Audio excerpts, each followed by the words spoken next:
Yes, it is another edition of Inside the 813. We give you our writers, our reporters. We go inside Tampa Bay Buccaneer news and notes. We give you strong takes. Now, James Yarko is out today, and sitting in is the one, the only, the founder. He does so much for the 813.tv. That would be the one and only Samar Ali.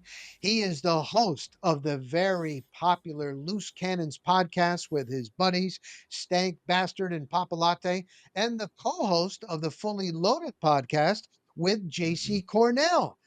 I am Rock Riley, inside One Buck all the time, your video reporter. I'm there every day. You can follow us on our socials, on our YouTube channel. Our website is the813.tv.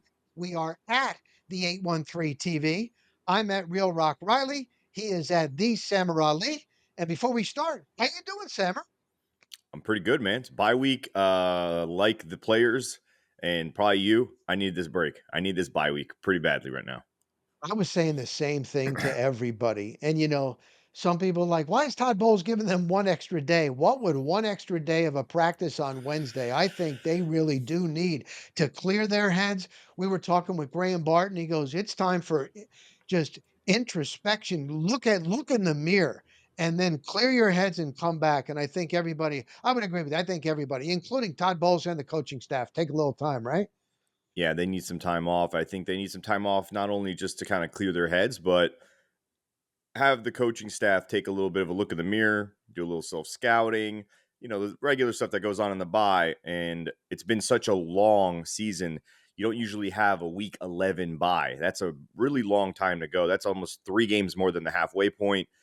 It's a bit much and it can be a little overwhelming. It can kind of wear you down on you, especially when you're not getting, things to work the way they're supposed to, especially the defensive side of the ball. I'm sure they all just need a collective deep breath, go back to the table, maybe a little refresher, and then, all right, let's see if we can fix this on the way back. So what we do every week, Sammer, is we break it down. We give our viewers a stud of this last game, a dud of this last game. We also give an X factor of the upcoming game, but because it's a bye and we've got just the remaining games to go, we'll give the X factor for the rest of the season for this Tampa Bay Buccaneers team if they want to make a run. And we always talk about Todd. And with these losses mounting, obviously that seat is getting a little bit warmer. So I want to get your take on Todd as we roll on. But let's start for this last game. Again, comes right down to the wire. They lose on a field goal. The kicker had lost. They'd missed 3 field goals in a row. But who is your stud from this last game, Sammer? From this past game, he didn't play a perfect game by any stretch of the imagination. He still, I think, left some stuff out there, but it's got to be Baker Mayfield. Again, another game, no turnovers, was able to continually push this offense, almost carrying the weight of the entire offense on his shoulders.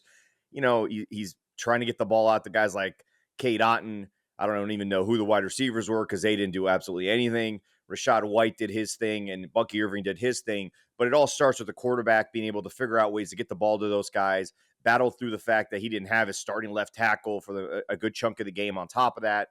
And so I got to give it to Baker. Wasn't perfect, but it starts with Baker. Baker's the engine of this offense right now. And the running game is supposed to be that, but Baker's had to shoulder a lot of this since Chris Godwin's gone down, Mike Evans gone down, and he really doesn't have a guy that he can really truly lean on in terms of the receiving options. Even when Kate Otten does really well in the first half of games, teams figure it out, take him out of the equation, and now it's on Baker. And for him to be able to pull off that fourth down conversion with Bosa all over him, that's like a legendary type of play. And if you win the game, it's even more monumental and probably even more talked about. But it's not because we didn't win the game. But without that, we don't convert that fourth down. And props to Rashad White making a ridiculous catch in traffic, staying alive, making sure he was an option for his quarterback, and Baker just extending it until the last possible millisecond to get it out. So I got to give him props and make him the stud of the week. That's a good one. I mean, he's our leader for all of these weeks on the inside the 813. And what he's been able to do, sure, when you have all your weapons, and nobody's going to have all your weapons all season, but when you have all your guys and you're putting up big numbers, that's great. But you look at what he has got to work with, and he is still fighting to the end. And Mhm. here we are this late season. Now, I don't want to put any kind of jinx or anything else, but he's healthy. He's able to elude with, even if there's breakdowns and getting it done with what he has. I'm in the press box and I look over, I'm like, this offense is Kate Otten and it's Bucky Irving. And who would have thought at the beginning of the year if I was going to tell you that the opposing coordinator is going to game plan for Kate Otten to take him out of the game? How about that? So, Samurai, I would agree with you, man. Baker, he is this, he's look at the numbers that he's putting up and with what he's got, and keeping them in the game, and then driving them down and giving them a chance. That's a good one. My stud Sammer is going to be Bucky Irving. Where would they be without Bucky Irving?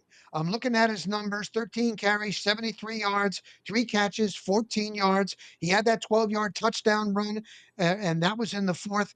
That was at that time where the Buccaneers took the lead. Look, opposing quarterbacks know you cannot stop this guy. And when we talked to him the other day, and one of the reporters was asking him, "What would you say is your number one thing that you do well?" He goes, "Make the first guy miss." He's been saying that. And he Mhm. is so elusive. He's also a better blocker than a lot of would not realize. And so they're going to go the rest of the way, even if Evans comes back, having to have a running attack. Rashad White is starting to come on a little bit. I don't know why we're not seeing more of Sean Tucker. When we come back, I'm going to ask that to Liam Cohen. But Bucky Irving has been such for a fourth round pick. That's a pretty damn good fourth round pick by Jason Light, and you got to have that. Now, what I noticed is, and this rarely happens, when we go to practice, and I put these video reports on the 813.tv. There's certain things that we are not allowed to shoot. And last week when we were there, they came over, "Hey, don't shoot that." They were actually putting in new running plays. Liam Cohen, he's like, usually don't see that late in the season, but they know that they got to go with this running attack. The offensive line is doing a decent job. So I'm going to give my stud to Bucky Irving. I think it's been great, man. I don't know where they'd be, Sammer, without him. I mean, the whole running game, honestly, they've been able to lean on it for, you know, parts of games. My one thing I would probably complain about, and it's very, very minute and nitpicking at this point, but I feel like Liam can still lean a little bit more on it, like utilize it a little bit more. Maybe get these guys, 5 carries each more, because I think we're right at the cusp of really, how a running game can lean on a defense and eventually kind of wear them down. We're right on the edge of that in so many of these games. Outside of the Saints game, we're right there. Even in the Chiefs game, I felt like, man, if we could get one more drive where we really leaned in on it, we scored on the one drive. We kind of moved the ball just exclusively on running backs. We can do that a lot more than people realize. And I think Liam is at a point where maybe he's trying to be too cute or he gets bored. We saw John Gruden do it. A lot of play callers do it. Even McVay will do it sometimes. And when the running game's working, he'll go completely away from it. I feel like if I would give him a little bit of criticism, it'd be Mhm. lean into it a little bit more, because it's only going to make things even more impactful and even more, chunk play wise when Mike Evans comes back.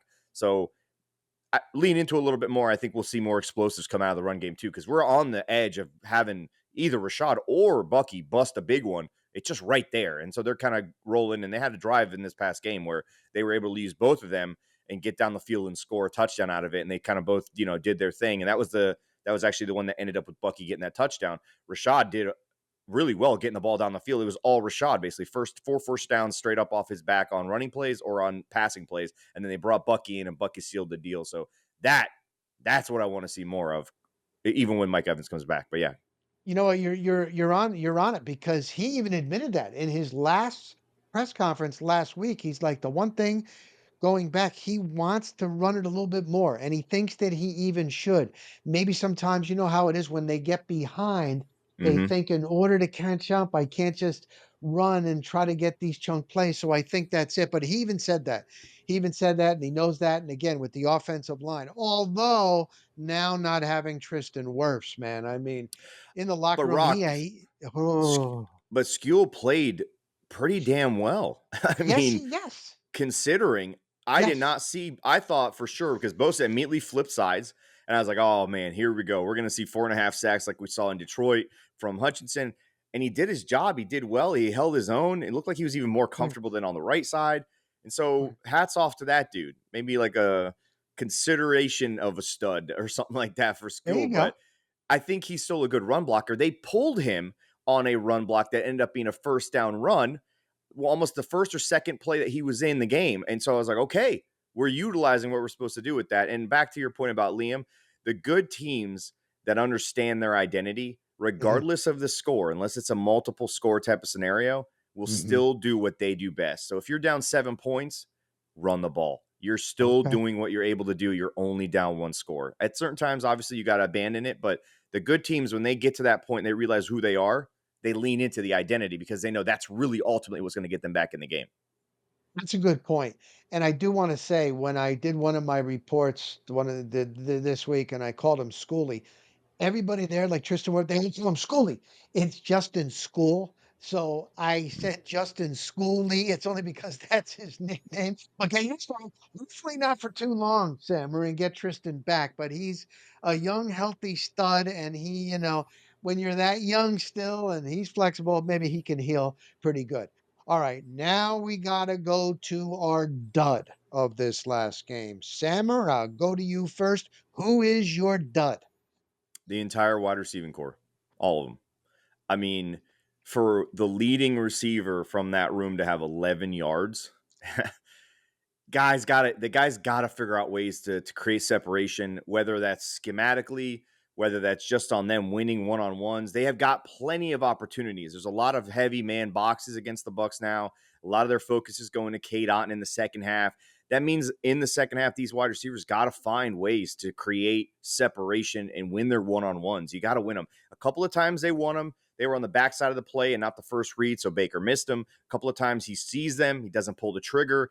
I think some of that trust between Baker and these guys, he doesn't want to throw the interception. He doesn't want to throw to a guy he doesn't know is absolutely 100% reading the defense the way he's reading it if there's an option route at the top of the route itself. So there's a lot of that going on, but at some point these guys have to step up and somebody's going to have to emerge as wide receiver 2 when Mike Evans comes back because he's going to get a lot of attention and that's only going to make it more of an opportunity to get open. And that's when those guys have to eat and figure out, what they're doing. J-Mac, that guy's got to step up. Trey Palmer, seemingly benched. I mean, to have lost all of his reps to a guy in Miller, who I don't even know his first name, coming in and off the practice squad, Ryan that is a Miller. that's a lot, dude. That Yeah. is telling to see that Yeah. happen to a guy in his second year who I thought had a really good trajectory and he was working on getting back and maybe the fire would be lit under his ass when they bring in a guy like J-Mac and now J-Mac's not doing his job. So the wide receiving core as an entire group in that game, absolutely abysmal, had to be the dud. I could name a number of guys on defense probably, but that group there really seems to be kind of hindering what we're able to really do. And that's saying a lot considering we're still doing enough on offense to win these games. It really is incredible when you break it down and what they got on the field and how the offense is still moving the football, and especially late in the game when they got to have a drive. I'll put it on Baker Mayfield. It's unbelievable. You're right, Trey Palmer. Man, I talked to him in June. He came over and said, "Hey, man, you pissed off?" And he's like, "Yeah." I said, "Where'd that come from?" He goes, "My son." Your son? Yeah, my son. When he wakes up, he says, "I'm pissed off." That's where it started. All right. So he had the speed, and he was coming into this year. What happened? Jalen McMillan. I also don't understand the hamstring issues. I don't get it from these wide receivers, the training staff that they have. I don't get it. But you're right. NFL, not for long. You don't get these chances often. If you're getting your chances, you got to come through, and they're Mm-hmm. not coming through. And if they get open, Baker Mayfield normally is going to hit you. Now he was a little bit off, and it can be understandable. But you're right. This is their opportunity. And the other thing too, and I hit on this, Mike Evans coming back, like you, we all automatically expect he's going to be 100%. You just don't know. I would Mm. rather them he's doing his workouts. It's great, but he really tweaked that hamstring this time, and he's also getting a little bit older. So these guys are going to have some opportunities here in the next week and the week after. They got to start coming through. So they've been duds. They're duds. That's a good one.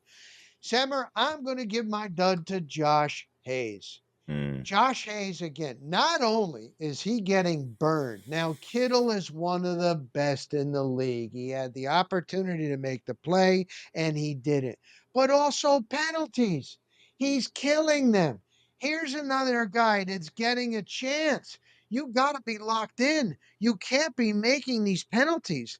And there can be a couple on the defense, even in the secondary.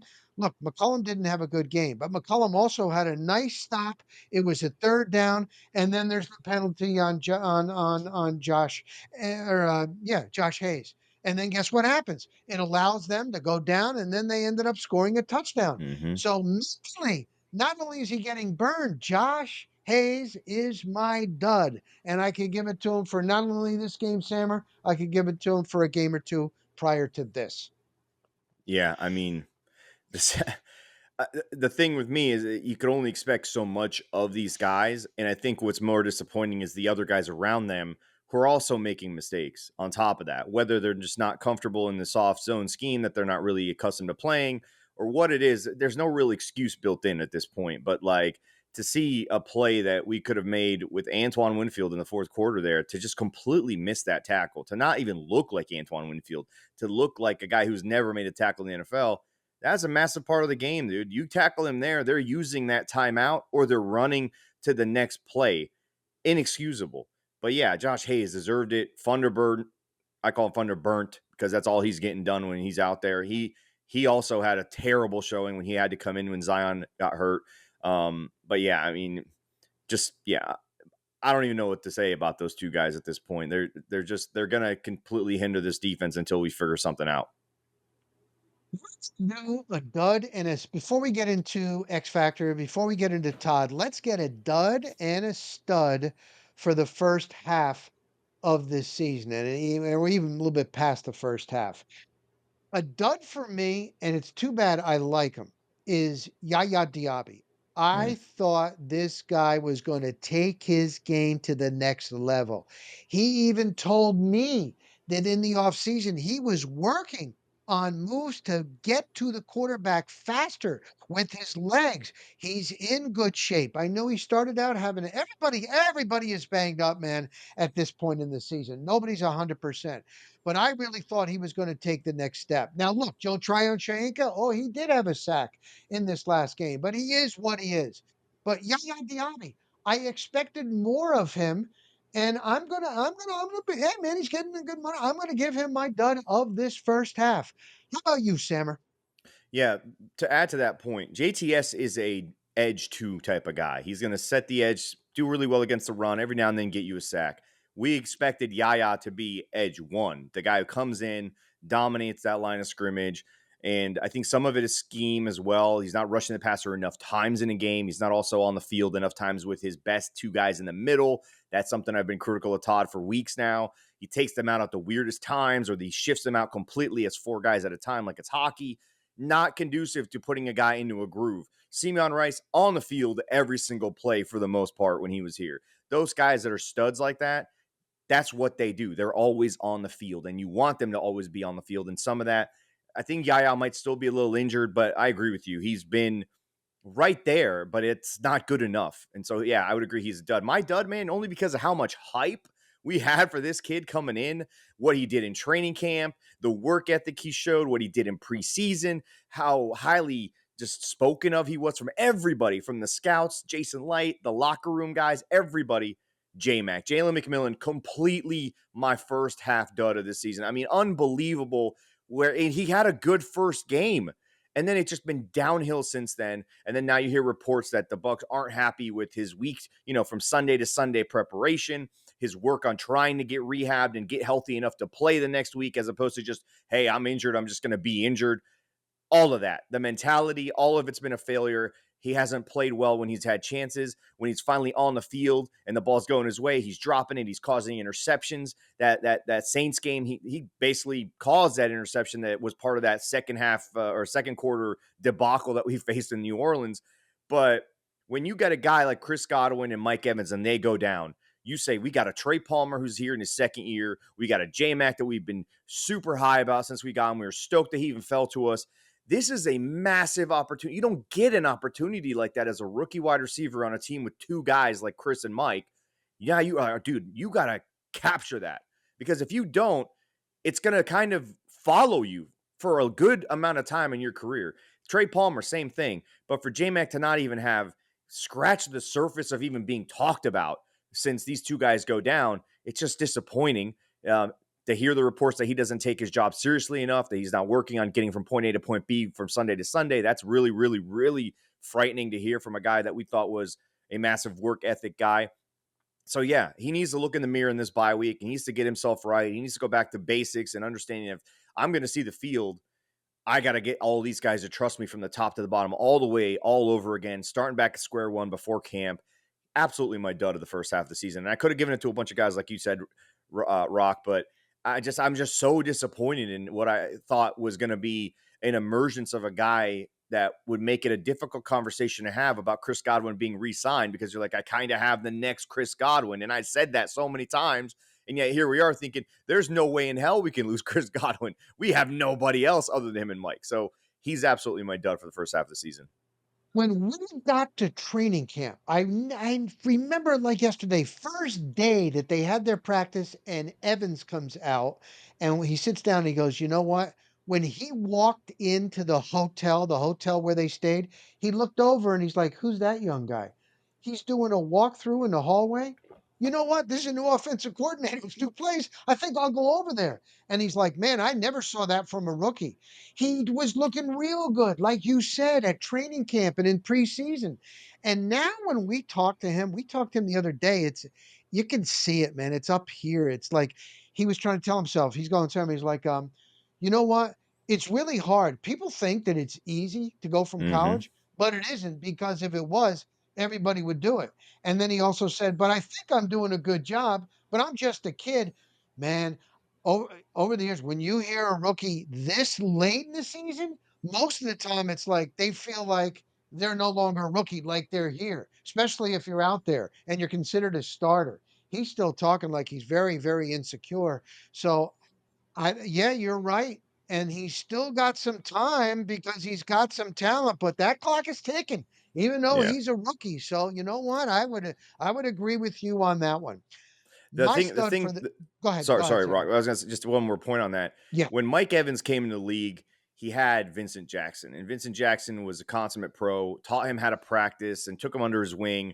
But that was more so his personality, and not to knock Mike at all in any way, shape, or form. He's an amazing leader, but he's more of a lead by example guy. He's not a I'm going Yes. to put my arm around you, I'm going to bring Yes. you under my wing, and I'm going to teach you A, B, C, D. He's not that guy, and he's also very short spoken in terms of his leadership. He's like, he's a no nonsense guy. When something goes wrong, he's like, no, I'm going to fix it. No time to complain. Go back to work. That's how he is. Chris Godwin, same thing. So J Mac doesn't necessarily have a guy that's going to bring him along. And so it's on the coaches in that room to kind of take a personal, interest in kind of bringing him along. I know it sounds like, you're in the men's league now. You're not in high school, college, where guys got to hold your hand and get you class to class. But I think he's missing some of that, and it's all up here. He's not getting enough of that, just put your head down, go to work, that kind of mentality. And yeah, man, and it's difficult. You're going from having fun all the time on campus to now this is your job. And so you're expected to make it your job. That means when you wake up in the morning, you're not going out having a fun.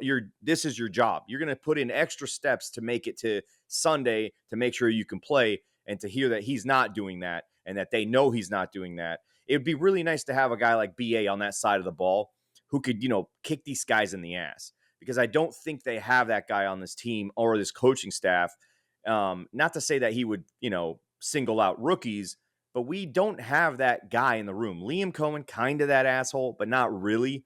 And he's also got enough of a job on his own plate to take care of. So they are missing a guy like that who'll call him out, publicly call them out, and embarrass them, and get under these guys' skin in a different way. Phil Jackson, a basketball head coach, obviously Hall of Famer, he had an ability to motivate every single type of guy, and BA was one of those dudes. He knew how to motivate every single type of guy. I'm curious if we have that on this coaching staff from the top all the way down. If we have a guy that understands how to touch these guys the right way, and every single person learns a different way. Every single guy needs, their firewood stoked a different type of way. I don't think we have that. So that's another thing to kind of think about. But again, that's not an excuse. You still have to be a pro. It's the men's league. You got to act like a man and take your job seriously, and you got to take your opportunities as they come and take advantage of them. For the first half, my stud's got to be Baker Mayfield. I mean, Yeah. after getting the big contract and then having to go with what he's got and what he's been able to do. I was listening to Gronk on a podcast with Edelman, and it was a great story. He was working out in Tampa with Baker Mayfield when Baker Mayfield got his contract extension. And he was telling Edelman, he's like, he walked into the gym. It was the day that they announced that he got $100 million, and you would have never known it.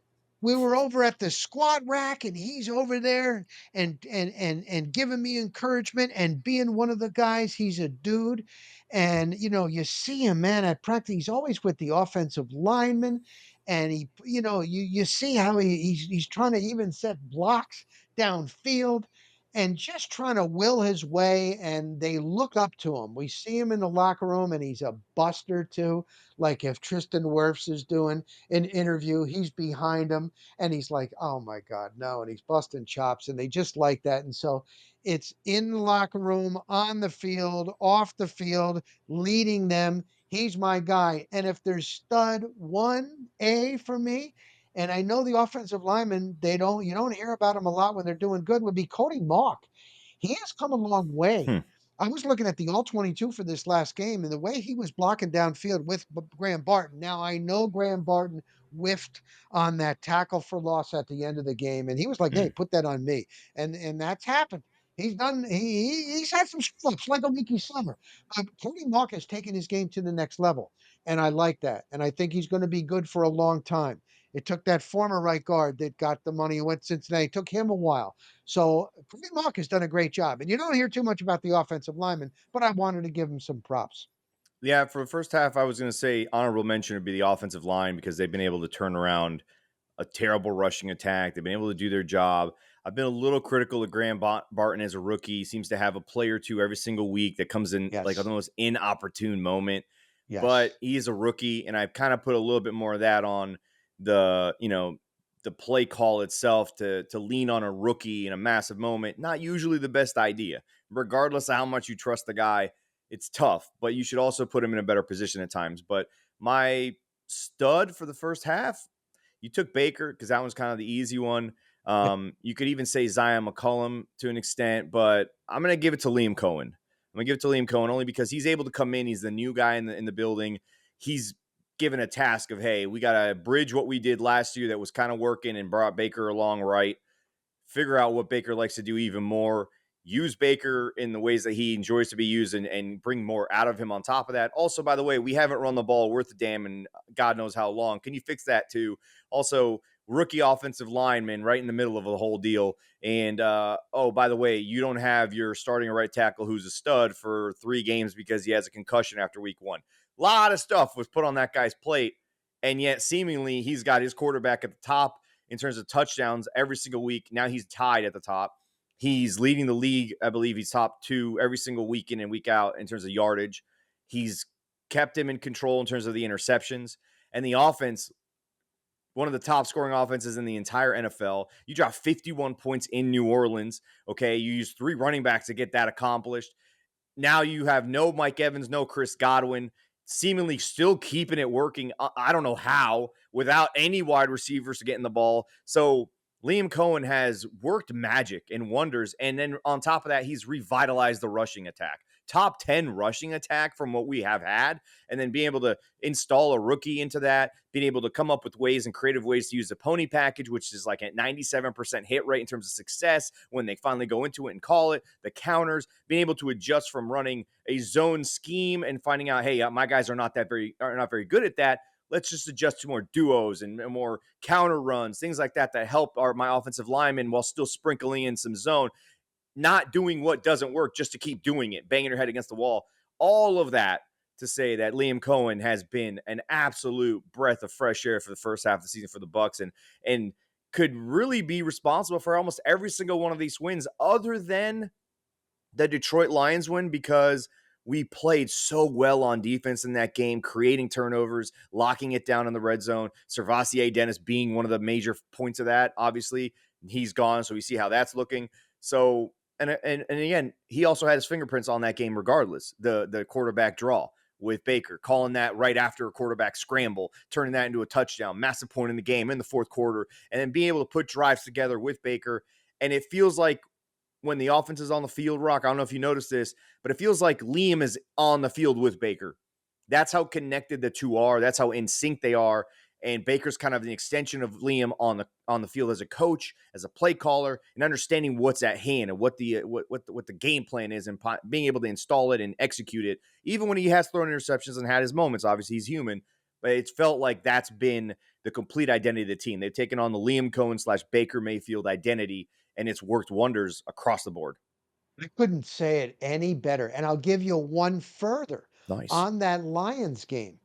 That week, here's another one. I can say it now. I go there and you're only allowed to shoot a certain amount of, like, it's 20 minutes and it's you can't shoot a lot of different stuff. So that week, Baker's out in front of the center. You got the offensive line there. They're just going through some plays. PR comes over. Hey, you can't post any of that. You can't put that. Why? Do you notice they're not talking? What do you mean? The week that they played the Lions on offense, they didn't talk at practice. They just hand signals, movements, talking. They weren't talking. That's That's why they genius. did so good in that hostile environment. How Mm, loud it was in Detroit. They've done a nice job when they're playing in these loud environments. That's another thing on Liam Cohen that he did that it really is. good. So no, you're right. He's done everything Yeah, I, good. I don't think they Yeah. had a false start in Kansas City. I'm trying to And that was the remember if maybe beginning they of had one or two. right, and that's early in the season. And you got a Bredesen is new. Barton is a rookie, right? Mm, And that's why they did that all week. They weren't talking. So they didn't that's want pretty us to good. put that video out. You can see that they were just making movements and this and that and get used to it. How about that? I've never seen this before. They do No. put in the crowd noise, but that was different. Now, let's do before we get to Todd, let's do the X factor. Let's do the X factor for the remaining games now. I'll start. For me, it just seems like these guys aren't, like, pissed off or worried about their jobs. They'll say the right things. Mm, When Bruce Arians was there, I could tell you, man, if they were going to blank up. They weren't going to be playing, they were going to be sitting, they were going to know it. And they got to get pissed off. Like, you're 4-6. Last year they had the slide and they got out of it. And man, I'm listening to Baker Mayfield beginning of the year and he's like, "We're a different team." That's not going to happen. It's happening again. You can't keep expecting the remaining teams to just come in. And Bowles did say, I told them, don't think we're just going to show up. We're going to lose every damn game. But I want to see it. I want to see it. They got to come in and be ticked off. They're not this bad of a team to be losing this many games in a row. That's what I honestly want to see. I want to see the mindset change. I don't know who's going to put it on them, but I want to see the mindset change going forward. What about you for your X factor going forward, Sammer?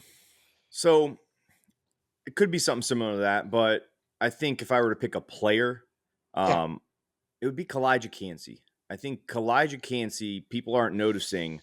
He's having a pretty damn good year, and he's been Yes. on a little bit of a heater the last few weeks. He's playing his ass off. He's making plays that matter. He's getting to the quarterback, and he possesses that hate to lose attitude, that a-hole in the locker room attitude. I think the only reason he hasn't really impressed that upon everybody else in the room is because he's a second year guy. He hasn't even played 20 games total. Maybe he has, but he hasn't played a full 2 seasons yet in the league. And so I think he's a little gun shy to go in there and try to be the leader of the room, right? But he's one of the angriest guys on this team, and he plays with it, and he shows that he's very emotional. Vita shows that emotion too, but it kind of turns off once he's back in the locker room, right? He's a nice guy. He's having a lot of fun. We need that JPP. We need that Sue type of anger. And Kalijah Cansey has that potential, and he's shown it. And the defense goes as far as he can go because he's such a playmaker, being that he's next to Vita Vea, who drives the defense and kind of makes it all work. But when you put Cansey in there, it's a completely different ball game. It's like pouring, jet fuel into the engine, which would be Vita Vea. So I think it should fall on him. He's the X factor. But if I can give another one, I would say Todd Bowles. Todd Bowles is the X factor for this from this point forward. He's got to figure this out on defense. He's got to figure out whether it's shaking up the alignment, whether it's going to a different type of defense, going to cover two, and using guys like Jordan Whitehead as middle linebackers. Figure it out some way, somehow. Keep the worst players off the field and get as many of your good playmakers out there and let them play aggressive defense. Let them play aggressive defense and let it just whatever happens, happens. If you're giving up points in soft zone, what's the difference of giving up a long one in man coverage or, aggressive type coverage? So what's the difference? At least you're fighting. At least you're forcing the quarterback to have to think. So, yeah, absolutely. You should be Todd Bowles and Kalijah Cansey. They're my X factors for the remainder of the season. And listen, Todd Bowles, tough. He's got a tough thing ahead of him, and he's got a lot. There's going to be some tough discussions at the end of this year, regardless of the wins and losses. There's going to be some tough discussion just because of how this team is put together right now from a coaching perspective. You know what? You hit on another point because when I went to Kalijah Cansey's locker, that's exactly what he said. He goes, "Me and Vita, they're going to feed on us. They're going to feed off of us. They see what we're doing up front. So if we're creating havoc, that's going to help them on the back end." So you're exactly right. Everything starts up front. You're building a house. You can have chandeliers, although chandeliers, that's a little outdated now, but you can have the best backsplash and this and that. But if you don't have a base, your concrete, man, it isn't good. Same thing with the line. It always starts up front. And he said the same thing. If they're on, then the rest of the defense. All right. Todd Bowles, you already hit on it, but I'm sure you can add on to that. And I'm going to ask you something about Todd. For me, is I'm with you. You got to make adjustments. This defense, it isn't working. Mm-mm. And what you got is what you got. Make it work. Liam Cohen has been making it work. You should be able to make it work. We talk to opposing players, guys in the league, and they all say the same thing, Sam. They're like, Todd Bowles is a really good defensive coach.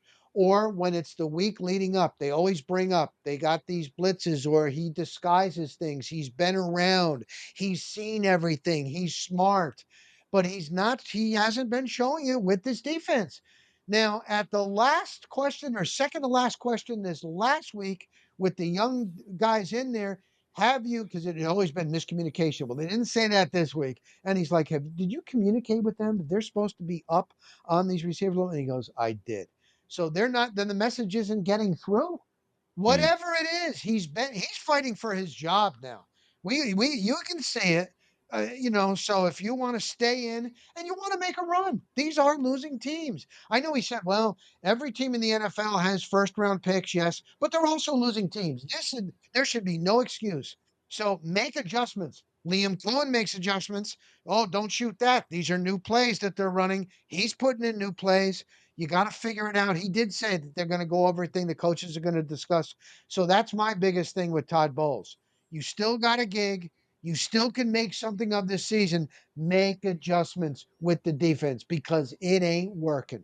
And on Todd Bowles, let me ask you this. You're the co host of Fully Loaded with your partner, JC Cornell.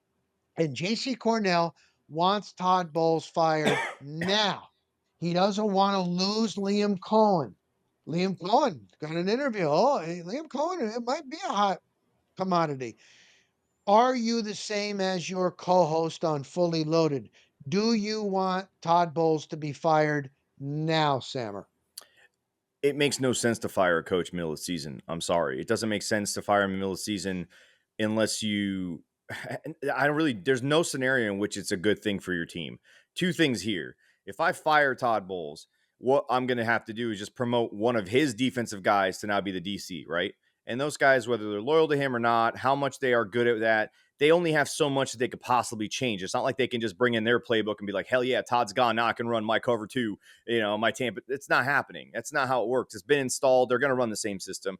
Two, now you're putting Liam Cohen in charge of having to run and try to fix things with Todd's system, which he isn't. That's not his job. He's also never been a head coach at the NFL level. So now you want him to learn how to be an NFL head coach in the middle of the season while he's already being a first-time offensive coordinator in the NFL, and his unit is working really, really well. Now you're going to be like, hey, by the way, I need to start using the other half of your brain completely on this side of things. You're going to run a whole team now. And you're going to basically have to grade him off of that. And what that's going to do is, if you know anything about Bucs fans, they're going to want him fired 2 weeks in because that's how they are. So you're putting him in a precarious situation that is absolutely unnecessary. If you're going to make him the head coach, you do it, give him a fresh start, let him do it his way, as opposed to giving him like, here, by the way, here's this entire wagon with no wheels. You're gonna have to drag it along, but you better win this race. That's not how it works. That never ever works out. I can't remember the last time a team fired a coach and they, made it to the NFC Championship game or whatever. It does not happen. It does not happen. And you're asking a guy to learn how to do something that he's not prepared to do in the middle of a season. Well, he's already got his own shit to worry about on that side of the ball.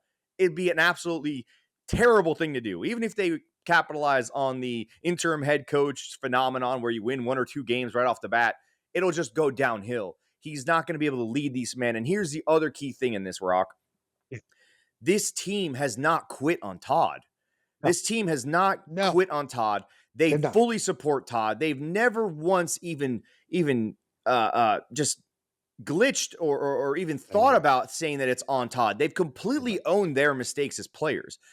Even the offensive players, the guys I talk to, off the record, they've never even thought about saying that it's on Todd. So that's another part of it. You fire him, you're going to create something in that locker room, whether that's, hatred, whether that's like sour grapes, whatever it is. They're obviously going to still do their jobs, but there's going to be a feeling in that room of, damn, dude, like, really? It wasn't even his fault. Now we got to listen to this guy. You don't know how these guys feel about Liam Cohen. We don't know who Liam Cohen looks at in that locker room as his guys. So it's going to be a very, very weird scenario that you create with all that. So you let him play it out. Whatever happens at the end of the season happens at the end of the season. Now, back to the whole conversation about Todd. Yes. Here's my thing with Todd. People don't realize it, but when he blitzes, it's usually to stop the run. That's what those blitzes are designed to do. And he'll drop guys back into coverage that you don't typically see back in coverage, because if there's a hot route, the quarterback is in the middle of chaos. He's not going to think twice and double clutch. Either you get a sack or he's going to throw it into a spot you don't expect to see a defensive end. JPP got sacks or interceptions that way. We saw guys in Arizona get interceptions that way. We even saw guys with the New York Jets get interceptions that way. But when you have the horses to run that scheme that he runs, usually you got a defensive end that's dominant guy, JPP, Shaq Barrett, guys like that. And then you got Sue and Vita in the middle, and it works because you're creating chaos. And as you're creating chaos, you got guys on the back end that are aggressive and ball hawk guys, and it works. When you don't have those things, you can't do that.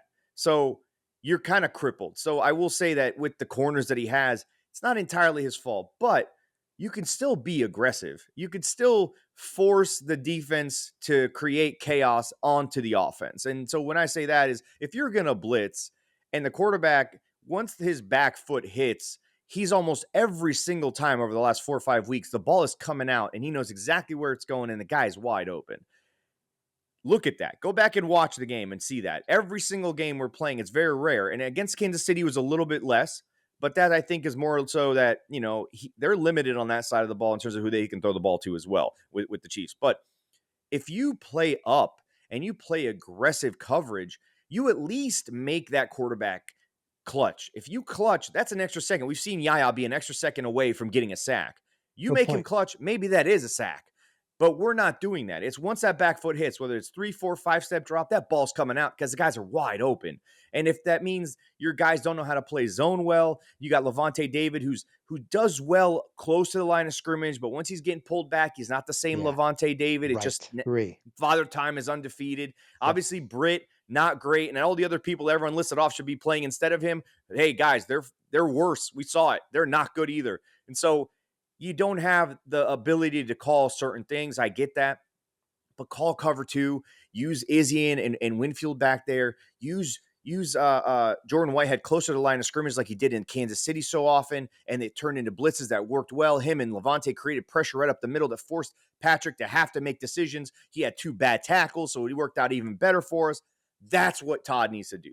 That's what Todd needs to do to turn this around and at least give his guys a fighting chance, because when you're close to the point of attack, Rock, at least you get the hand on the ball. Maybe the ball hits a receiver, pops up, things happen. You at least get a chance at a miss or a mishap or a lucky bounce. When you're catching balls or you're letting guys catch balls and you're 5, 6 yards away every single time, I'm sorry, nothing is going to happen. You're relying on them dropping the ball, which a couple of times has happened and we've gotten away forcing a punt, but that's fucking luck. That is not skill or talent. And I say all of that to also show respect to Todd, because that man has forgotten more football than all of us have ever fucking known. Okay. He is not a stupid person. So I hate when I hear people say, oh, Todd Bowles, or they say Todd Bowles is an idiot. He doesn't know what he's doing. He's not a stupid human being at all. He's also a very aggressive defensive coordinator. Right now, I think he's overthinking. He's trying to protect his guys. He's trying to figure out ways to kind of contain the big play, because that's something that looks terrible on your stat sheet and looks bad on your resume, all of those things. But at the end of the day, I think when he says communication and he says, oh, these guys didn't do this, he's just trying not to throw his guys under the bus. Because Yeah. I think some of it too, it's not just all him. When he has had guys in position, Josh Hayes, for instance, against Kittle, doesn't make the play. You get guys, 8 guys in coverage, everyone does their job, one thing goes wrong. Or somehow the quarterback makes it out of a sack. Or somehow Winfield misses a tackle. Or somehow this guy takes the wrong angle. So all that stuff is all part of it. But he's not the guy that's going to stand up there and be like, yeah, Antoine needs to play better. He's looking like garbage. He's not going to say Right. that. That's why these guys love him. That's why they Right. fight for him. That's why they continually keep his back. And that's part of it. So when he says communication, I read between the lines and say, hey, listen, I'm doing everything I can. I'm putting them in position, but they're not even doing their jobs either. But at the end of the day, you got to just run your defense the way you run it and then live with the results, because then at least you have a fighting chance, as opposed to just a pitch and cash that we're watching week in and week out. Sorry, Rock, that was a long-winded answer, but It was good. I'm ready that's to. all of it. Maybe we can get you in the locker room, man. I mean, no, Richie, we need you to get in there and give him that talk. So you're saying there's a chance. And the other thing is, that's good that co-hosts totally disagree on a topic, because that makes for a good show. That would be the Yeah, I fully totally loaded disagree. podcast. 100%. That's good stuff. So make sure you check out all on the 813 on our YouTube page. Check out our podcast. Our website has all the information you need with the best Bucks coverage, the813.tv. Follow Sammer at the Sammer Ali. I'm at Real Rock Riley. And you Wally Pip. You Wally Pip Yarko. But no, James Yarko will be back. Great job, Sammer. And Thank we'll you. see you Fun. next week, man, on the 813 for Inside the 813.